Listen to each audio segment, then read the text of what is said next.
This is the Horse Radio Network. This is episode 425 of Horse Tip Daily, a different horse tip, a different equine topic, a different equestrian expert every day. Horse Tip Daily brings the world of equine knowledge to you one day at a time.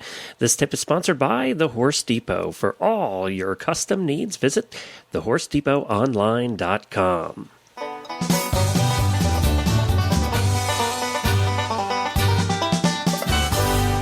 Howdy, everybody. Glenn the Geek back with you from Lexington, Kentucky, and welcome back to Horse Tip Daily. Well, today we have with you the winner of the Best in Breeches Award that we had on the Horses in the Morning show last year, and for the Hottest Horseman contest, and that's Boyd Martin, the eventer, and he's been on the show before. He's a regular contributor to the eventing radio show, and of course he's an international eventer who now makes his home and competes for the United States. Obviously, he's very colorful and he's well-liked, and he participated in the first ever eventing radio show, live call-in show last week, and there was a question that came up during the show that I thought was very interesting about studs that we have not covered on this show before, so I thought I would share that with you. If you listen to that eventing radio show, then this might be a repeat for you. But the reason that we plug in excerpts from the various shows that we do is we know that most of you do not have time to listen to them all. But obviously you're a regular listener of Horse Tip Daily, so you get a chance to catch some of the things you might miss on the other shows that are important and fun and educational. So that's why we do it. And as I said, this is taken off of episode number 127 of the Eventing Radio Show at eventingradio.com.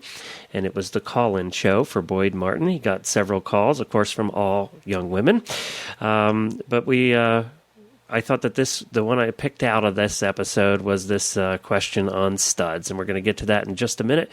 But first, let me ask you, have you been thinking about some custom products for your horse? Maybe show off those unique barn colors?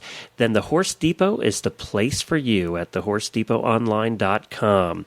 From custom apparel to sheets to saddle pads to equestrian bags, they have the top names in custom that you want, including Blue Ribbon, Jax, Fenwick, and Tally-Ho. Get the cut, colors, and features you want for those spring sheets, or for your saddle pads, for your bridles and your show clothes, or maybe custom equestrian bags to carry your saddles and your show clothes. And you can get them in the colors of your choice. Make them your farm colors.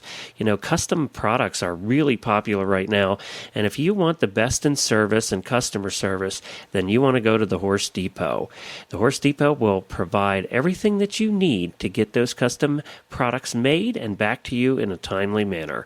So don't forget the finest in customer service from thehorsedepot.online.com. Well, let's take a listen in about studs with Boyd Martin. All right. Well, we have another question. This is about studs, or colts, as some people call them. And Carol says that the question for Carol is about road studs and using a different size and shape inside and outside heel, or always the same, Boyd. Yeah, I mean, to me, as a rider, I never quite feel, I usually put something a little bit blunter on the inside just because I worry about them treading on themselves. That one leg treads on the other leg, and sometimes you see a horse's coronet band cut. So I usually put in something a little bit sharper, a little bit larger on the outside, and then something a little bit rounder and softer on the inside.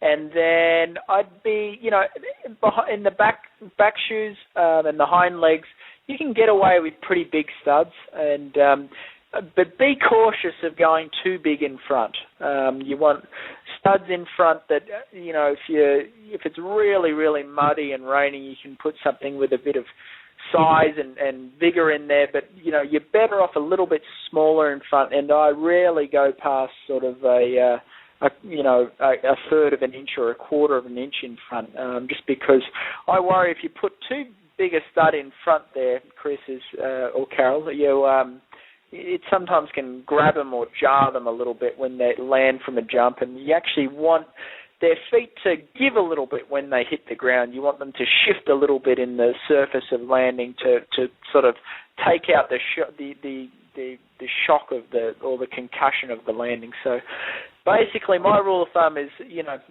put pretty decent studs behind, maybe a little bit blunter or a little bit rounder on the inside, and then not too big in front, and ride your horse smart, and don't rely on your studs for keeping you upright. You shouldn't be going that fast around turns to start with. Well, thank you to Chris and Boyd for providing those tips here from the Eventing Radio Show. If you want to hear the rest of the questions that Boyd got from callers, he answered a bunch of questions during that show. It's Eventing Radio episode 127, and you can go to eventingradio.com to find that, and you'll find all the questions and answers and callers and things that he had during that show. He had a very interesting one about balancing a professional riding career and a marriage, and you're going to get a chuckle out as a response to that. So you can check that out over there. And of course, you can write to me at Glenn with 2 N's at horseradionetwork.com, and you can hear all of the shows on the Horse Radio Network at horseradionetwork.com. We'll be back again tomorrow with another new expert and a different horse tip. Until then, stay safe, everyone. The Horse Radio Network and the Horse Radio Network hosts are not responsible for statements of guests or their opinions. Use your own judgment when listening to the tips provided by the experts on Horse Tip Daily.